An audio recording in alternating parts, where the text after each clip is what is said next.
Doing that long version? No, up to you.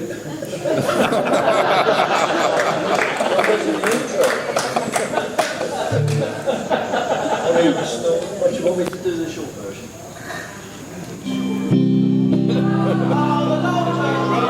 Long one. Okay, you've unleashed the Avory. Silly argument, it's your fault. Michael, say hello. Now. This takes a long time to tell. This is lost to remember. But back in the old days, the Kinks weren't like other bands because they had a funny name, or strange name. Strange for the times. And consequently we used to get strange people following us. And not like the posh bands, the Hollies and the Tremolours. They weren't all that posh. They come from Dalton. Sorry, Al. So anyway, we used to get all these nutters and cranks and misfits and dropouts and junkies, all sorts of strange people. No one normal seemed to like us. There was Ted Heath. He used to like us. That's not the band leader, unfortunately. It's the other one, the Prime Minister. Although he was musical, he had an organ he used to play with. Also, we were like flypaper to transsexuals and homosexuals and all those sort of people. And I got approached once. I was in Sainsbury's, and I got approached by this transsexual. And he came up to me, and he had the feather boa and the fishnet tights and the codpiece, of course. And he said, "Hello, what's your name?" I said, "Michael." "That's a nice name. So what do you do, Michael?" I said, "Play the drums, don't I?" He said, "Oh, that's nice." He said, "You can bang my drum anytime." I said, "I don't want to bang your drum." He said, "Come on, don't be so standoffish. You're not getting enough, are you?" I said, "Of course I'm getting enough." I said, "No, with you." Actually, I wasn't getting enough, but I wasn't bloody well telling him that. So, anyway, he said, "Like to see you again, Michael." I said, "Oh, would you?" I said, "Well, I'm in here every Tuesday shopping." He said, "No, I didn't mean that. I meant we could go out somewhere." I said, "I'm not going out with you dressed like that." I said, "What would my mum think?" He said, "Well, we can't come around my house anyway." He said, "Well, we're not going down there." He said, "I've got another idea." He said, "I'm part owner of a club, and it's in Soho." And he said, "I'd like you to come with me." He said, "You can bring a friend." He said, "It's a lovely club, it's got a dartboard, snooker table, everything." I said, "Oh, that sounds all right." I said, "Give me the address and I'll see." So I thought afterwards, "Who can I take there?" All my mates were builders and plasterers and they wouldn't understand. So I won't look in that area. I thought, what about the band? Maybe Ray. Ray likes unusual people. Judging by the Kinks management, he did. So I went up to Ray and I said, "There's this transsexual I met in Sainsbury's who wants us to go to the club." I said, "Oh, yeah." He said, "Oh, I'm a bit wary of those sort of people." I said, "No, actually, he was quite a nice bloke." I said, "Of his type." But I said, "You just have to not touch them a little." So he said, "Okay." He said, "Maybe we should go. We'll laugh on it." Okay. So we went.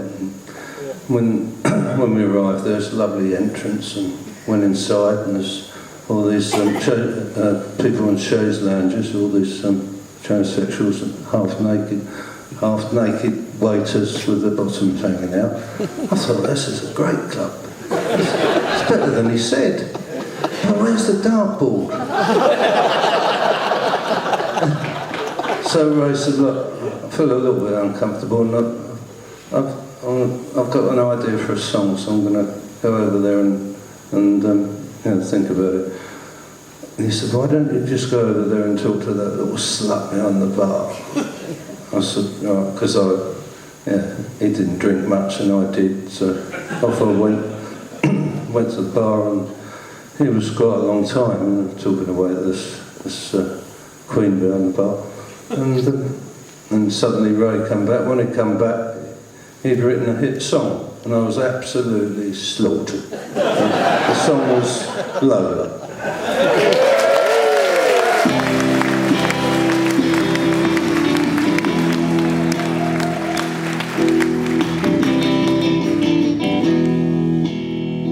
Is he singing? Come on.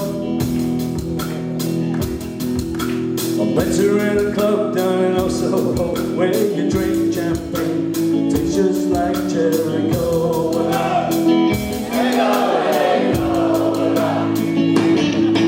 She walks up to me and she asked me to dance. I answered her name, and in a dark brown voice she said, Lola.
To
we'll see you in a bit with